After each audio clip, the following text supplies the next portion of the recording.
problems are all the same for any content creator at any level. There's this like narrative when you first start creating content. It's like everyone's gonna make fun of you. That I think every side hustle out there. A fundamental template to always go viral. Yeah, like 200 to 250K per month of like what goes behind like these fashion shows. You would expect it to be like luxury and everything, and it was like jam packed with a bunch of models, and they would literally just like get naked in front of you. How would you describe your journey in a few sentences? What you are doing, what value can people get from like watching this or like just following you on your journey? A few sentences. I would say my journey was a lot of failures until anything became a hit or became successful. But that I think failure is inevitable, and I think everybody should strive for failure actually, just because some people take failure as like a way to give up, but others take failure as like a lesson. And so if you're able to, take failure and see it as somewhat as like a positive, then you can probably spin it into something, less negative, if that makes sense. Yeah, yeah. Yeah. And like, do you have your favorite failure? Like your My favorite one? favorite failure. That's a good question. I think my favorite failure was actually being able to get one of my first biggest clients ever. This would have probably given us like 10 to 20K additional MRR, and we just couldn't deliver. Like he was very adamant. He was really into us. He was really into my brand and everything, and he trusted my agency to give him results. And we worked for like at least like a month and a half, and we got 0 results for him. And I was like, dang, this was heartbreaking, but it was a good lesson. It was a really good lesson. Yeah. I see like you said like a lot of failures. You did I think every side hustle out there. And like why did you stick exactly with like content creation? Yeah, that was really it was a difficult decision to just make sense of it for a while, simply because when you first start creating content, or at least from my like my personal experience, like I was posting maybe 300. I posted like 300 videos in like 2 months. I was posting like 2 to 3 times a day, every single day on TikTok, getting like 200 views, 300 views. Like none of them went over 1,000 views. And I was like sitting there in my bed every single night, just staring at the ceiling, thinking like, man, is this even like worth it? You know what I mean? And then one day, I learned from this guy named like Mino Lee or something, and I'm sure we're both familiar with him. But literally 2 weeks later, one of my videos popped off to like 10,000 views, and I brought it to him, and I was like, "Yo, this is crazy." He told me like to tweak like these 2 little things. I tweaked them, and then 2 days later, another video popped off to like 100,000 views, and I was like, "Wow." But that was literally right before I was going to give up on content creation completely. But through content creation, I was able to actually attract clients to my marketing agency. So that's basically why I just didn't give up, is that like that tiny slither of hope that basically gave me the drive to continue. So yeah. That's cool. And what were those tweaks you did in your video? Like what were those changes that may help other people who are in those 200, 300 view jail and just trying to push through? That's a great question. The tweaks were really simple, and it took me a while to understand it, but the only reason why people would watch a video, or at least stay on the video, is the hook, basically, right? And there's like a checklist that I now like follow religiously, and it's the number 1 is visual hook, number 2 is verbal hook, number 3 is editing and something called retention captions, and then number 4 is the music. So number 4 and number 3 are a little bit optional, but if you have a really good visual hook and a really, really solid verbal hook, I mean, people would just stop scrolling and, kind of just watch through your video just because they're hooked. You know what I mean? So with those little 2 tweaks, yeah, I guess that those are the only like 2 or 4 things that I changed, that I can tell the audience to basically use in their videos.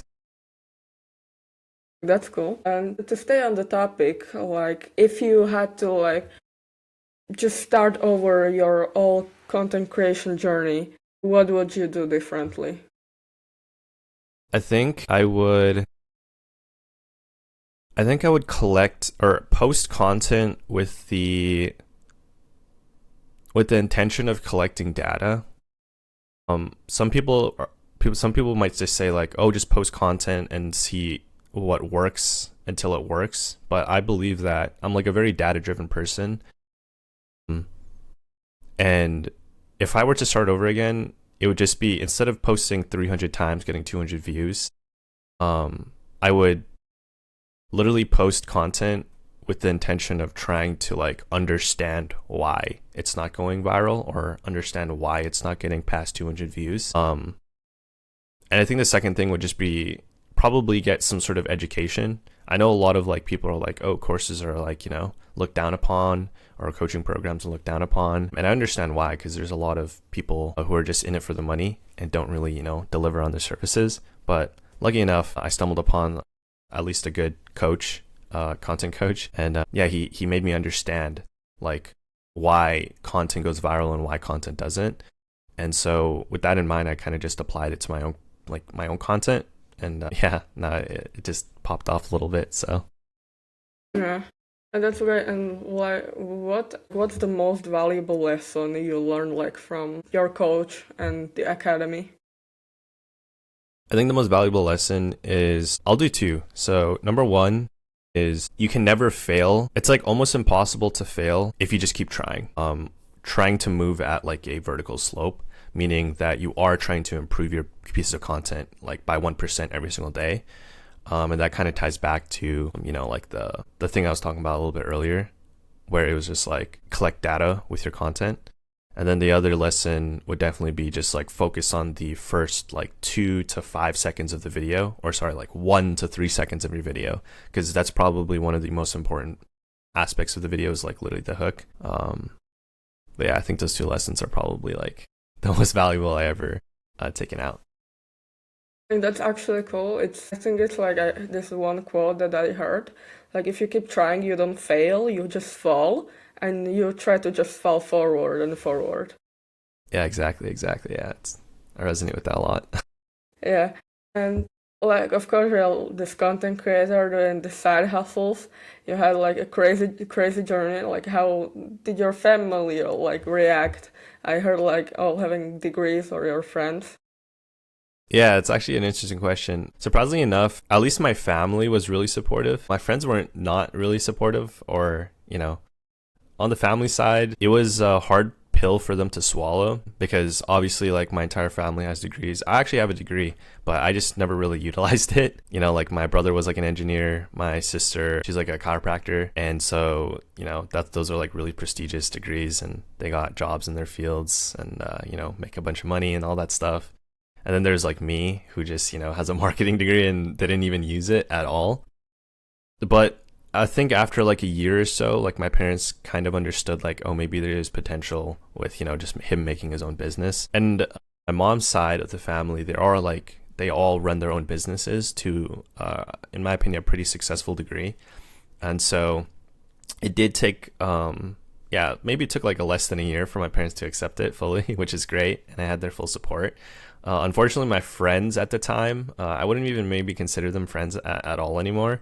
But when I first started to try to make a business or stray away from the 9 to 5, or even starting creating content, there's this like narrative when you first start creating content. It's like everyone's gonna make fun of you, or like people who are really close to you are gonna make fun of you. Your videos are gonna be sent into like group chats to make to like get laughed at and everything. And that was actually happening. And the way that I kind of just dealt with it was like, I don't know, I just kind of just like stepped away from that friend group. I think it was just not worth my time or energy to like put effort into like trying to make them understand or anything. So yeah, I literally just like left that friend group, put my head down, started creating content on my own, started working hard, and yeah, it was like a very different dynamic. So family was good, friends, unfortunately they weren't really supportive, but it's fine.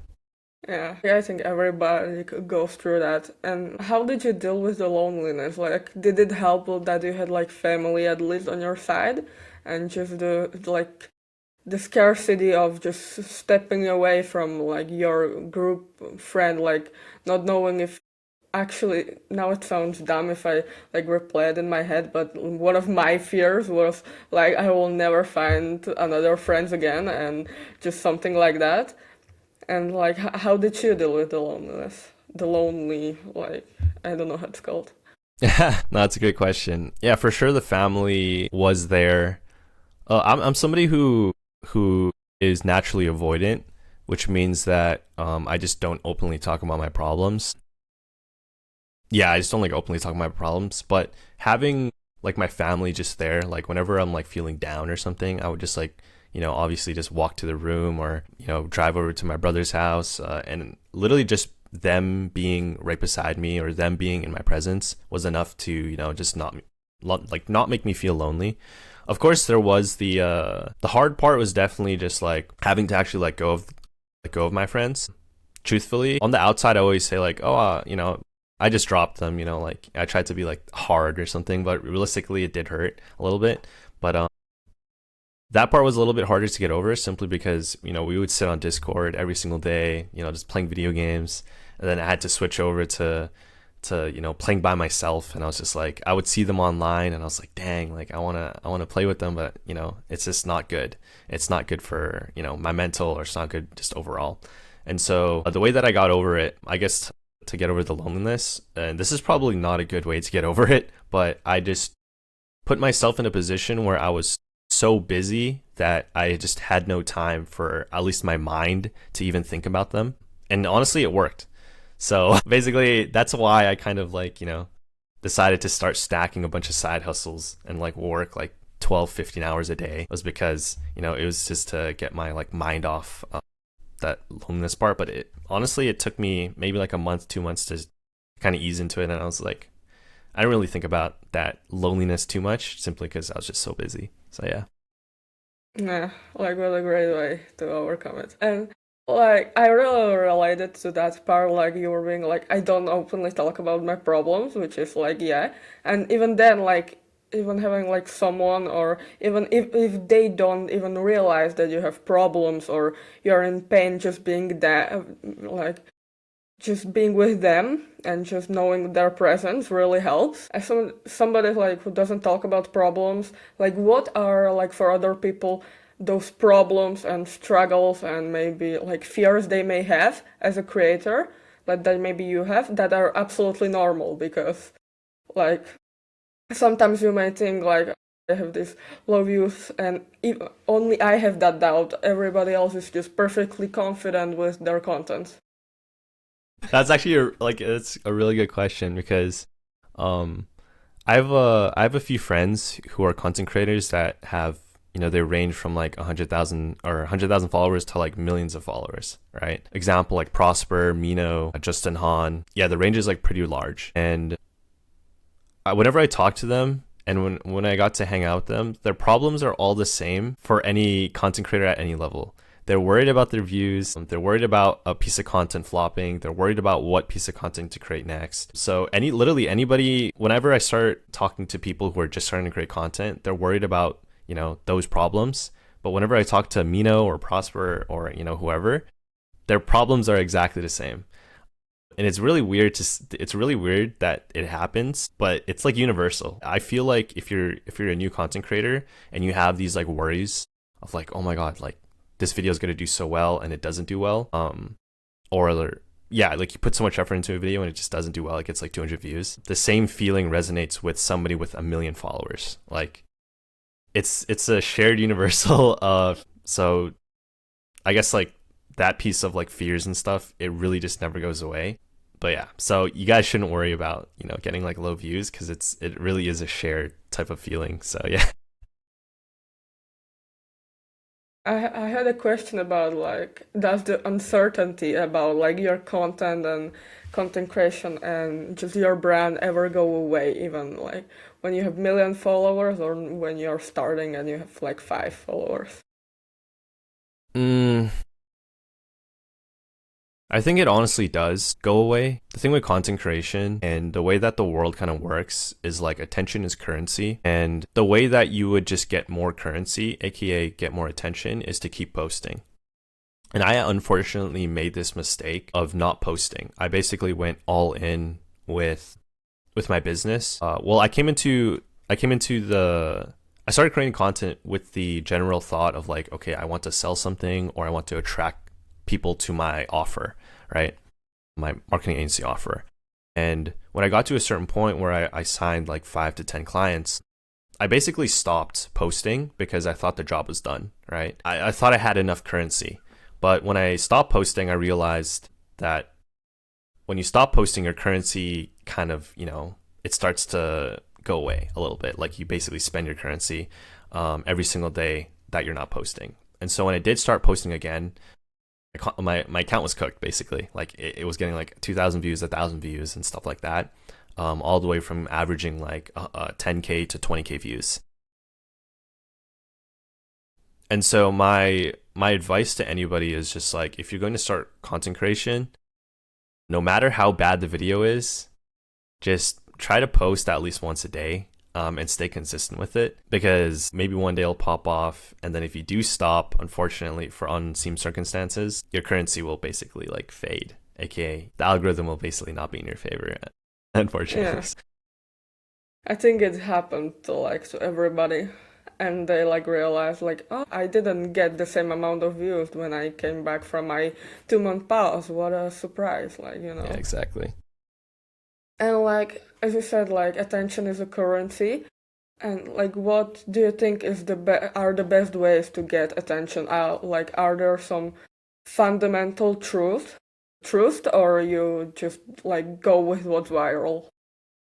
There are fundamental truths, and I think that cracking virality is honestly like it's templatized. It's basically just either doing something in the first 5 seconds of the video that will just grab people's attention, aka the visual hook, and there's like literally an unlimited amount of visual hooks that you can do. There's one example is like there's somebody recording like something happening from like 5 feet away, and it's like that Snapchat. It has like that Snapchat bar where it says like, "What is bro doing?" or something like that. And then it's just like it's basically a video shot from like a far away angle of like two people, and they either like get in a fight or a girl like slaps him or something like that. So that's like one example of a visual hook, right, to grab people's attention.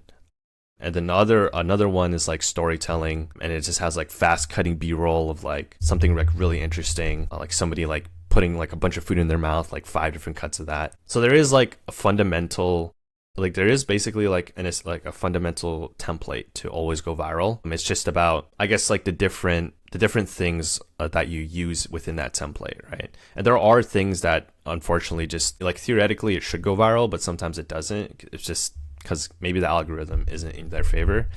But yeah, so there is like a, I guess like a science to it, if you can say. Like I think you made like a lot of money on the internet and through the side hustles in your business. What would you like say to a person that has like no personal brand, no anything, and wants to make their first K on the internet? Man, that's a great question. Yeah, so before this method came about, and I'll mention it in a bit, in my opinion, the real way, at least that I found, was basically just like sell like anything, sell a digital product, sell a physical product. You didn't even need a big audience. You just needed conviction in your content. So like, let's say if I was like a tennis player, I can just make like tennis content or something like that and sell like a digital ebook or something, right? And I wouldn't even need followers, simply because as long as I have conviction and as long as I post like me playing tennis and I look good playing tennis, people will kind of trust me. And there's been people like that. They're called like grifters, basically. Or it's kind of like a 50-50 grifter. Grifter is basically somebody who doesn't deliver on their promise. But there's also the other side of grifting where it's like you can fake it until you basically make it or something. So there was like this whole controversy beforehand where somebody would basically try to sell you like a digital product, but they never even knew like actually they weren't an expert in that field or something like that, right? So that was probably like one way you guys can do it. If you are an expert at something, maybe you're really good at cooking, you can easily make a cookbook. You just have to make cooking content. But the new way, and this is like universal, this is pretty new, and I think a lot of people can jump on this really easily. It's called UGC, user generated content. Basically, there's a bunch of brands that are realizing that sure, they can make like an ad, like a commercial ad or something like that, but what they are kind of discovering now is people buy through other people that they like, or that they kind of like see. So if they see something, like you're scrolling or something and you just see like this, this, like my lips are like so dry because it's like really cold outside, but I use this to make sure that my lips are not dry or something like that, right? And I've tried like 100 different lip, whatever. Obviously, you're probably gonna be like, oh, interesting, my lips are also dry, I'm gonna try that one out, right? And like you're gonna save like the piece of content or something like that. That's basically what UGC is. It's basically just like creating content for brands, or softwares or companies. And there's different levels to UGC. There's paid ads UGC, there's organic UGC, but nonetheless, you basically will get paid for creating like a 10 to 30-second video, either with a physical product or either with like a software, like a SaaS or something, like software as a service. And some of these like paid ads, it's like $200 for one single video, all the way up to like $1,000 for one single video if you're really good.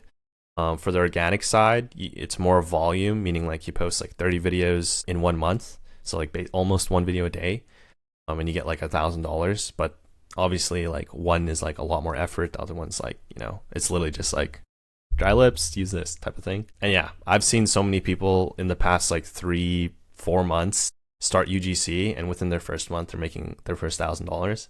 So I highly recommend anybody who's like wanting to start creating content and maybe make their first $1,000 just to start and try UGC. In my opinion, it's pretty lucrative right now. So Yeah, and that's so relatable. I have like dry lips because I was all day outside, like actually. So yeah.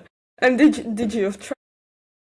yeah, so I started off way before UGC started to become mainstream, with paid ads UGC. I basically signed with an agency. It's a UGC agency, so I didn't have to do any outreach. All the deals basically came to me. The agency I signed for was, luckily, it was just like a free type of thing. They really just wanted creators. They basically just connect creators with brands. You do have to be somewhat of a decent creator, at least for paid ads UGC. Brands don't want to spend, like $200 on one single video for it to flop, right? Or at least to not be as quality. But there is like the organic UGC, where it's just like you create like 10 to 15-second videos, for brands, and literally just have to like flash the product sometimes, with like an on-screen caption or whatever. But yeah, I've tried both ends. I've tried literally probably every single type of UGC: faceless UGC, paid ads UGC, organic, like everything in and out. And I've made a substantial amount of money through UGC. So yeah, it's like a proven thing. The first like thing that comes to mind when somebody like would want to try UGC is like how they get the clients in and the brand deals. Like, what is your advice on that? I heard that, like you said, like I was in the UGC agency and something. Like, how can people like get into that and something? Yeah, I think if they really want to start, there's a bunch of startups, and startups are basically just companies that are either funded or they have an idea and they're trying to start like a business, that have decent budgets, so you can trust them that you'll get paid out. Something like, for example, Cluely, Turbolearn, Polymarket, Kalshi, all these like big startups, they basically are looking for creators to bring in to their creator pool, and all you have to do is just, once again, create content for them. Luckily enough, a lot of these programs, like these organic UGC programs, they will have like an in-house coach, and you don't even have to do any of your own research. They usually give you the script, they give you the template or like the format of the video. So all you have to do is just like film, show it to the coach or whoever's coaching you. If once they get it approved, you can simply just upload it and then you get paid. Some of these programs do like $35 per video, so it's around I think it's like around like $750 to $1,000 per month. And then there's something with view bonus incentives. Meaning like if you get, break a certain threshold on your views for one video. So like let's say you get like 1 million views or something, you get an additional like 500, maybe $1,000 or something like that. So yeah, it's very like view incentive type of thing. So I would start that route, is just like searching up a bunch of startups, going to their website, seeing if they have like a UGC program, applying to it. There's also communities like UGC communities that are starting to pop up a little bit. Some of them are free, other you do have to pay to get in, but they are almost guaranteed opportunities, like UGC opportunities, meaning like you pay like $500 or something, you get into this community. They have like a bunch of like UGC opportunities that you can apply to. Some of them are guaranteed, which is also a really good upside. And then you can also do, if you are a more experienced creator and you want to try to break into the paid ads UGC side, you can simply just reach out to brands through email and be like, hey, here's my portfolio. You should also think about making a portfolio. And a portfolio is simply just like, it's like literally just a page that has like your face, what you're about, and a bunch of videos that you've made. If you have no videos, simply just go around your house, pull up your phone. I've tried 200 lip brands and this is the only one that works, type of thing. Basically faking it till you make it, and just posting a bunch of those videos on, so the brands will see your face and get your voice and see how well you do on camera and stuff like that, your editing skills. Or you can sign with a UGC agency and they will basically just do all the work for you. Luckily, the one that I did was free. I think you might have to pay like a fee to get in or something for other agencies. But yeah, that's my advice to people who are just wanting to start. Yeah, that sounds really easy to like make even a few $1,000 like online. Like, what am I doing here? Like, what the heck?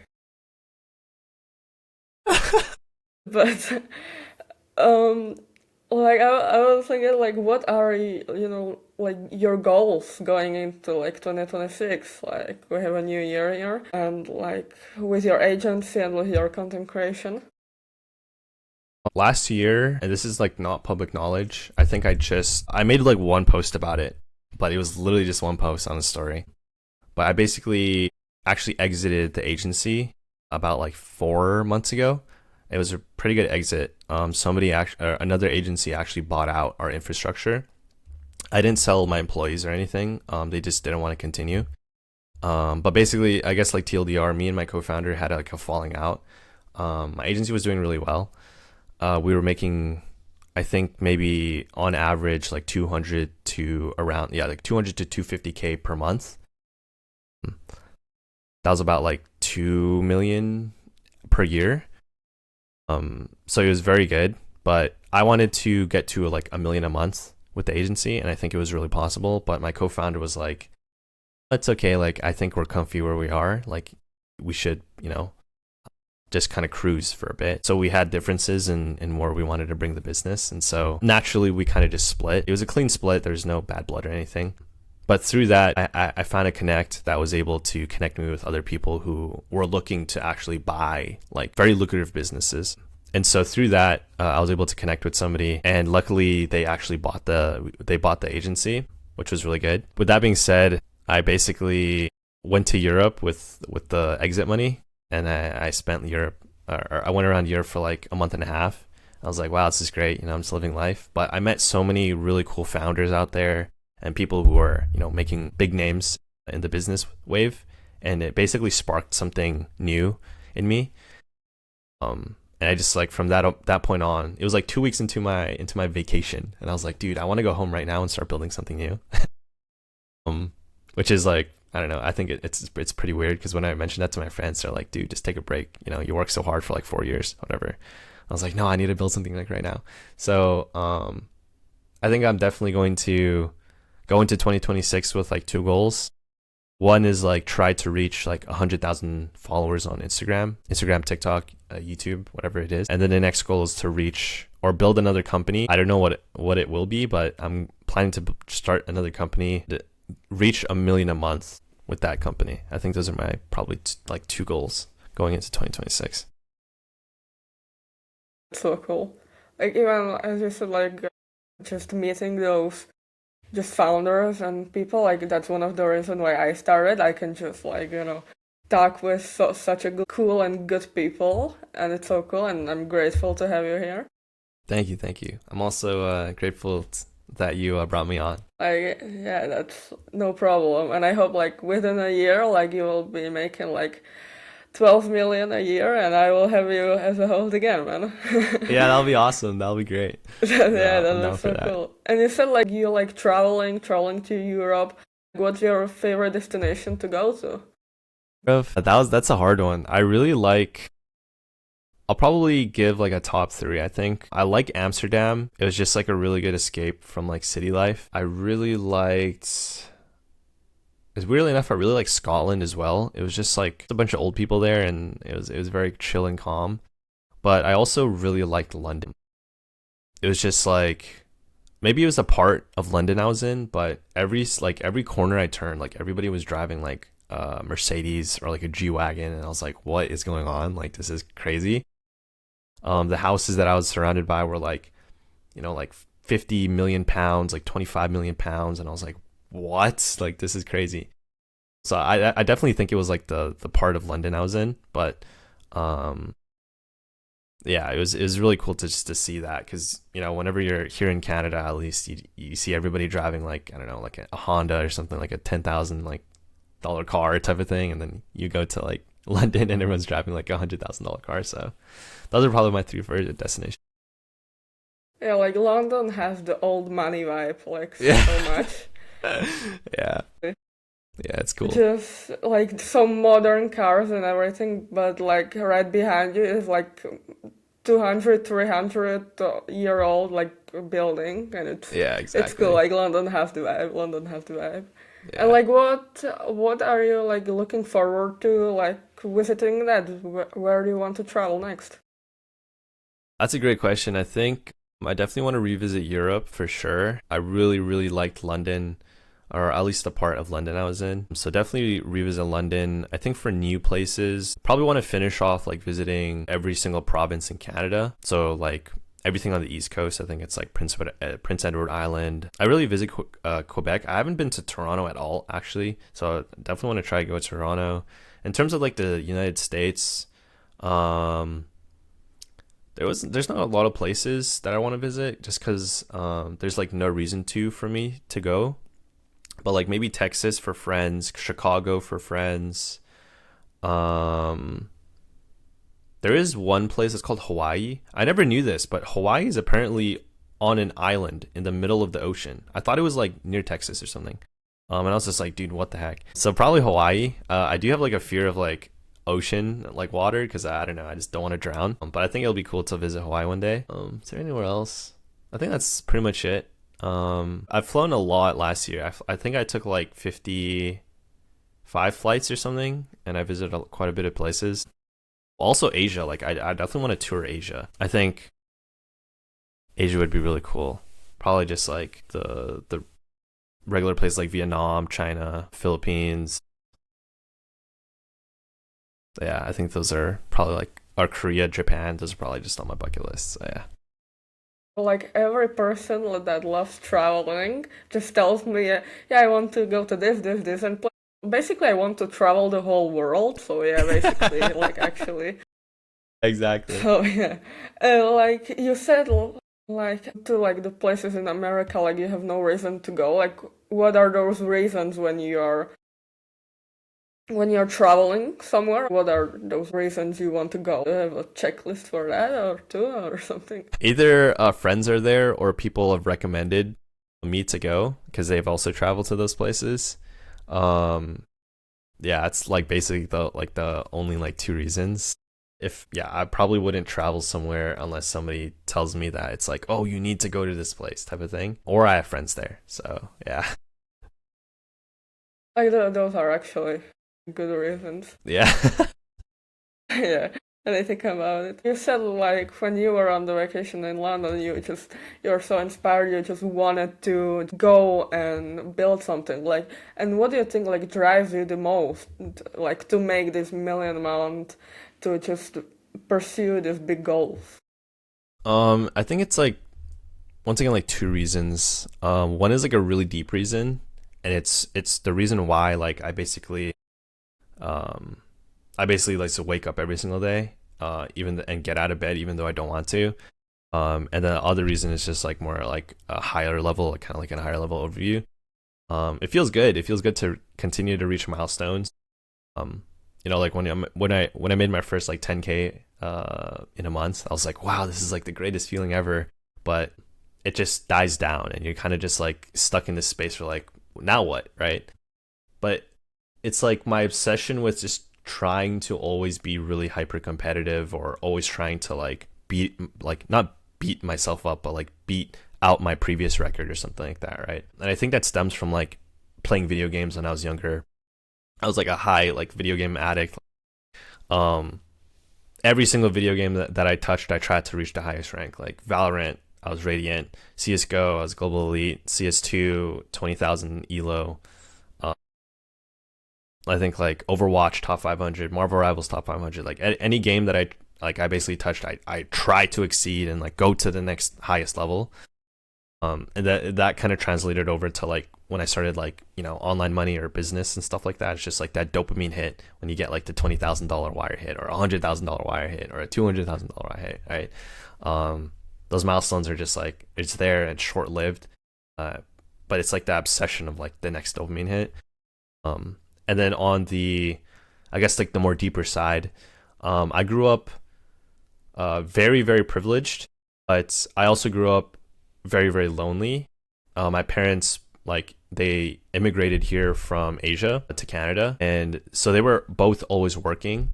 I also have siblings, but my siblings were also, they're like a lot older than me, so they would just be at school doing like extracurricular things like track and field, or you know, chess club or anime club, whatever it was. So they would not come home, like nobody would come home until like 6 p.m. my time or something like that, right? So from like literally like 12 p.m. or 3 p.m., I would just be at home lonely for like, you know, 3 to 5 hours. And I didn't feel neglected or anything. I think it helped me like grow up a lot faster, but I never want that. Like when I have my own family, I never want my kids to have that feeling of being lonely or anything like that. Even till this day, it's very hard for me to connect with my parents or connect with my siblings, because I was just, you know, they were just like maybe never there type of thing. As we grew older, obviously we got a lot closer, which I'm grateful for. But yeah, through that feeling, I never want my own kids to go through what I went when I was younger, just feeling lonely. So that's like that one thing. That's like my why, basically, that keeps driving me like every single day. Like when I'm like in bed and I'm like, you know, my bed is basically like so comfy in it, and it's like 6 a.m. and I just don't want to get out of bed. I just think, and it goes beyond discipline, it goes beyond motivation. It's basically just like that one reason why you essentially work, like you're essentially like why you're working so hard. And that reason could be very different for everybody. Some people are just very money driven. Other people are like, oh, you know, I want this body or this life because I can get all the girls in the world or something like that, right? So it's drastically different, but it's whatever just gets you out of bed and keeps like basically just keeps pushing you. So like those are like the two reasons why. Yeah. Yeah, that's pretty deep and really like relatable, because even I, like, my siblings are a lot like older. Like the oldest sister I have is like 11 years older than me.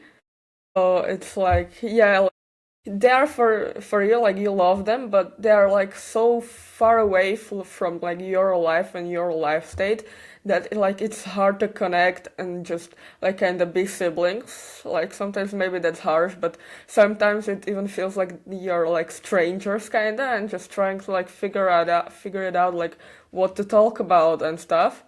But like, yeah, as you get older, it gets better. Like Yeah. the importance of why it amazes me, because I think Simon Sinek had this book, Your Reason Why, and just made like TED Talks about it. I heard about it, and like actually it's so relatable.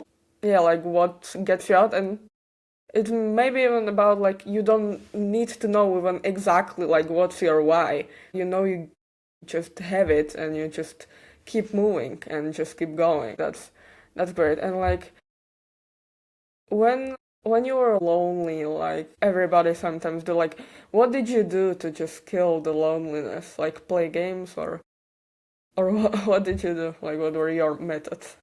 Yeah, exactly. That growing up, I had like a bunch of gaming consoles. Once again, I was very privileged, so if I wanted something, they would just get it for me. I started off playing like the GameCube, then I went on to like the Wii U, or the Nintendo Wii, then the Wii U, then the Switch. And then eventually I got a PC. So yeah, like video games, literally all I would do is just go home, do my homework, play video games. And that was like, I guess, my coping for being lonely, or, pretty much just being home alone or whatever. But yeah. Yeah, that's basically most of my life too. Just sometimes I didn't even like do the homework. I just, went and played games. Like, yeah, that can wait. So yeah, actually, like, another thing I see from your videos that you love is food. So that's really great. What are your favorite like foods and kind of foods? Oh, that's a good question. That's probably the most difficult question you asked so far. There's so many different foods that I love. Truthfully, the older I get, I think I started prioritizing like health more. So like my food preferences have changed a little bit. Don't get me wrong though, I will eat anything and everything, except that I think my top like cuisine maybe would be like Korean food, because it's just like theoretically it's a lot healthier than a lot of other foods. It's just like literally soup, rice, veggies, and like a meat or something. But I can never turn down like a good cheeseburger. I think number one absolute favorite food is definitely cheeseburger. Number two would just be like beef, so like steak or something like that. And then like comfort food, probably just like any type of Asian soup or something like that. Something nice and warm, like pho for like Vietnam, or like there's something called like sinigang from the Philippines, or gamjatang or sundubu from like Korea, something like that. Yeah, I think those are like my top three maybe. Yeah, like those are good choices. And when you're going to those different places around the world, I know that I do that. I just do love to just eat something from their culture because I think it's such a big part of like the whole country. Did you try that? But yeah, like the only like one of the main reasons why I travel, it's quite the opposite of like I think a lot of people. They're like, oh, I'm gonna go there for the experience and the scenery. Truthfully, like don't get me wrong, I love seeing really cool things, but it's very like it doesn't really give me too much enjoyment. I think I can just like Google like I don't know, Great Wall of China or something like that, or like a really beautiful mountain cliff, or top of the hill of a hike trail or something. And so it amazes me at first for like 10 seconds, and I'm just like, wow, okay, now I want to go home. The main reason why I travel is honestly like if there's good food, I will definitely go. And that's why, like once again, like there's just no reason for me to go somewhere unless somebody recommends it. And they usually recommend it because like, dude, you need to try this food spot in XYZ, like, or in New York or something like that, right? So yeah, like I mostly travel for the food, not really the experience or the Yeah. thing is just to try the food. Yeah, like most of my family is picking, the like traditional like places where we will go and those 1,000-year-old buildings, but like I'm picking the food, like where we will go. Like fish and chips are here. Yeah, Not skipping that. yeah, So exactly. That's funny. yeah, that's actually a good point. Even earlier you mentioned like you have met like those really cool people like that have million followers and even more. What are the like maybe coolest people or like coolest lessons you learned like from those high achievers and all of those founders when you met them? Yeah, there's it's like a split between it's definitely split between a few people, meaning like there's the content creators that I've met who have like millions of followers, and all that stuff. And then there's like the actual founders who aren't content creators at all, that, are like unicorns. And when I say unicorns, they're like, billion-dollar evaluation companies, or they're literally just liquid at $1 billion, or their assets are $1 billion. I think I think for the lessons for the content creators, people put them like on a pedestal. People like see them online. They're like, oh my God, they're like, they have so much aura, or they're celebrities and stuff like that. But when you meet them, they're just regular people, that they're just a little bit more goofy, or sometimes they just like create content. They put on like a character, right? Stuff like that. And same with these like really, really rich founders, or these founders that are at unicorn status or something like that. They're just regular people, right? And so like the most valuable lesson I can say at least to give to the audience, is like, I think everybody is just equal in terms of just, they're just human. They're just regular people. But they just have like, a different type of social status or something like that, right? Or maybe this other person has, a lot more money. But at the end of the day, everyone's just like a regular person. They go out, they eat the same food, they take the same buses, they take the same Ubers, they ride the same bikes, all that stuff. So I personally think that you shouldn't put people on a pedestal and just view everybody as equal, even if, there is like that social hierarchy and stuff like that. But yeah, that's like probably like the greatest lesson that I've learned. It's probably not like the lesson people want to hear, but realistically, that's like the greatest lesson that I've taken from just meeting like, different people. So yeah. Honestly, that's such a like great lesson to hear. Yeah. Like really like it. Like there's like this difference between the content creation like people and the founders. And I think even like every content creator has these two sides, like if they are more into the content creation and content or more into the business side of it. And like what side are you, like more into like content creation or right now even more into the business side? That's actually a good question. I think at first, like 2 years ago, I was really into the content creation side. Like it was because it was like a weird like on and off thing. Like before I started creating content, I was fully business side. I literally had no social media at all. Maybe like a Twitter or something, but I didn't even post anything.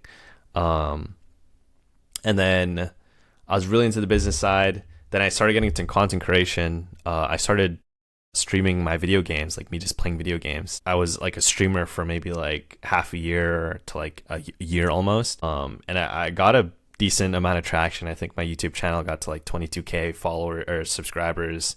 I had like 50 to 100 people like consistently watching me on my live streams. And then like I disappeared because I focused on the business side. And then 2 years ago, that's when I started like creating content again with my personal brand. No gaming. It was literally just me. And then after like I posted every single day. I did not miss a day. Every single day for like, I think it was like 8 months almost. And then I dipped again. I stopped content creation and I focused on my business.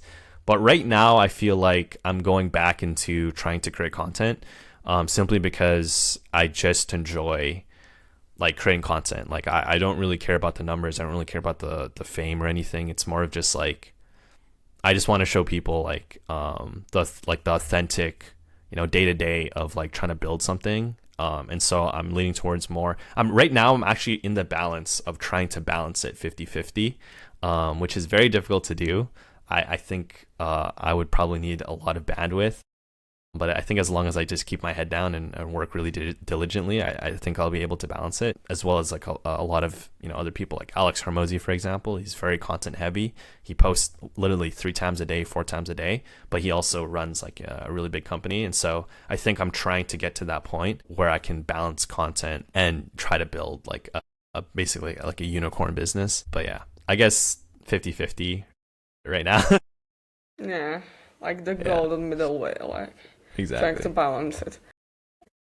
Going back with meeting those people or even Alex Hormozy, like what are like not milestones, but what are the next people you want to meet that inspire you and you want to just, go on lunch with them or something, just talk?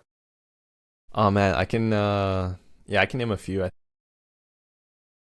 For sure, I would absolutely love to get dinner with all of like the I guess like the top like CEOs, like Jensen Button from, sorry if I butchered his name, from Nvidia. Uh,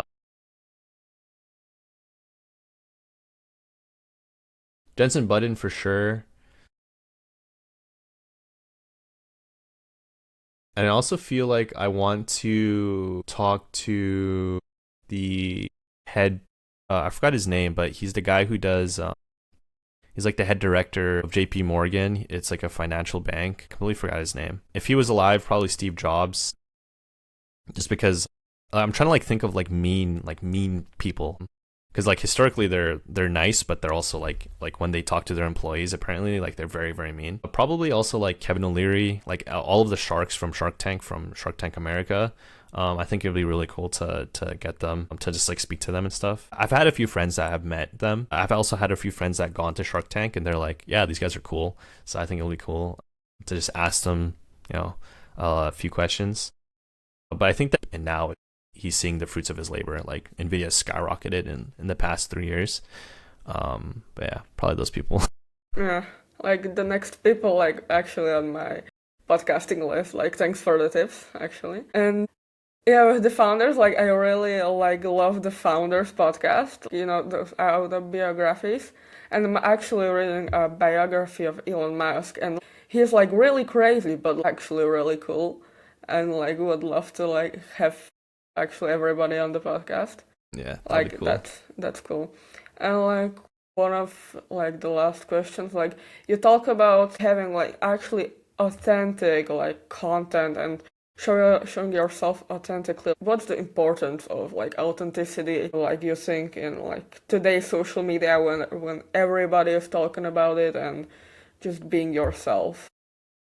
Yeah, I think a lot of people also just say like, "Oh, be authentic, be authentic." But like, what does it truly mean to be authentic? I think what it means, at least from my opinion, to be truly authentic is just record yourself through literally everything. Record yourself when you're ugly, record yourself when you wake up right away, record yourself when you're crying, record yourself when you have like the smallest win, record yourself when you're have the biggest win. Basically just showing every single aspect that's unscripted. Because there's so many people online, like let's say like Iman Godzi, for example. Like don't get me wrong, when he was younger, he was recording himself, showing his downs and stuff, but now you only show it now he only shows his wins, obviously to keep his brand image up, so he's able to continue to sell and continue to have that brand. It's almost just like it almost feels like he never loses, right? But it also feels like he's like untouchable, or he's just like this incredible pedestal, like he's on a pedestal type of thing. But imagine if he did show his losses, like you really do not know what happens behind the scenes, right? And of course I think it gets to a point where when you're creating like a really strong brand, you just cannot show the losses, right? Because it'll negatively affect. Like imagine if Jensen Button or something, the CEO of Nvidia, were to show his losses, right? It would negatively affect the stock of Nvidia, right? And his investors would be very upset. And in my opinion, I think there is a certain point where it gets, where you will have to not, like, basically not show your losses. But I really do believe that at least until I get to that point, or if I will ever reach that point where I just cannot show my losses because it'll affect my company, I will just continue to show everything, like literally all the ups and downs, when I'm feeling goofy, when I'm not feeling goofy, when I just want to sit down away from everybody, my social battery's drained or something. I just want to like sleep. I think that's like basically like be like super authentic, is showing everything unfiltered. Yeah, I think that's just what it means, at least for me. Like, yeah, I agree. Like, even I like sometimes like think about even those big kind of like Alex Hormozy or Steven Jobs. Like, wouldn't it be cool when we would have like actually some videos and reels like from their journey, like when they were not feeling like doing this, when they were not disciplined, and just actually the real stuff. It makes just them not these gods we look up to, but actually like humans. Yeah, if I can do it, you can do it too, kind of Exactly. stuff. And that's thing. I think that's really actually important, like with Yeah, that, and especially content creation. I agree. Okay, I think we want. Oh, actually, one last question. For sure. What do you wish I would like ask you? What question do you wish I would ask you, but I didn't? And what's that question and the answer to it?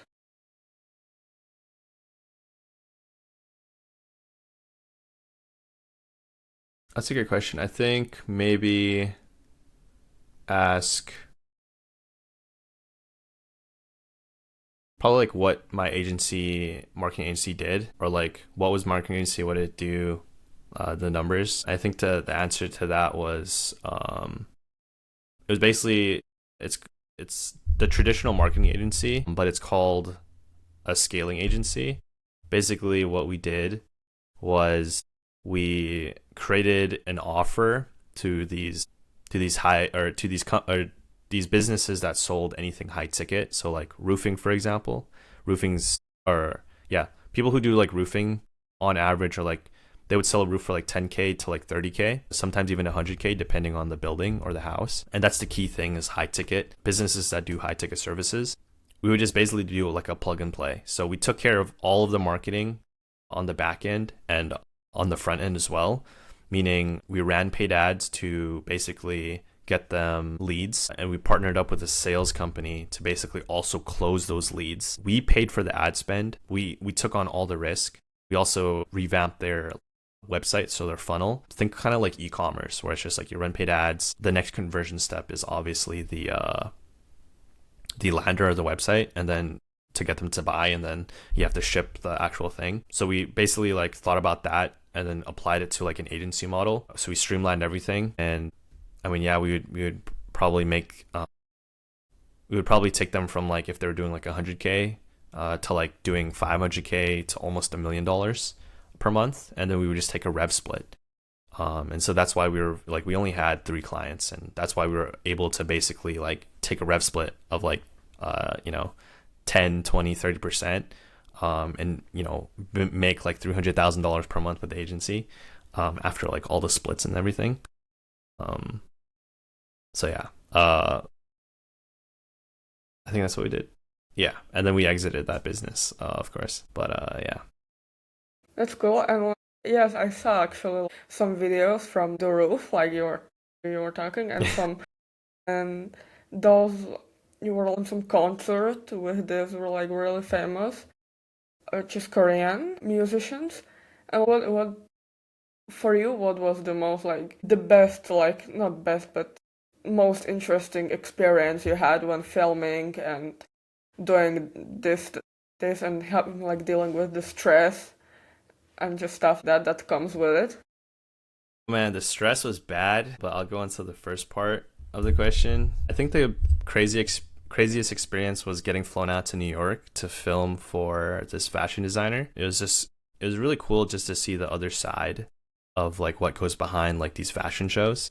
It's you would expect it to be like luxury and everything, but realistically it was just a tiny room, and it was like jam packed with with a bunch of models, and they would literally just like get naked in front of you just so they can change their clothes. They don't really care. As long as like obviously I just like point the camera down out of respect, but like they really just didn't care if they were being filmed or not, like changing. And I was just like, dude, what is going on? But they were really nice. Like these models, they're very like gorgeous and they're very handsome.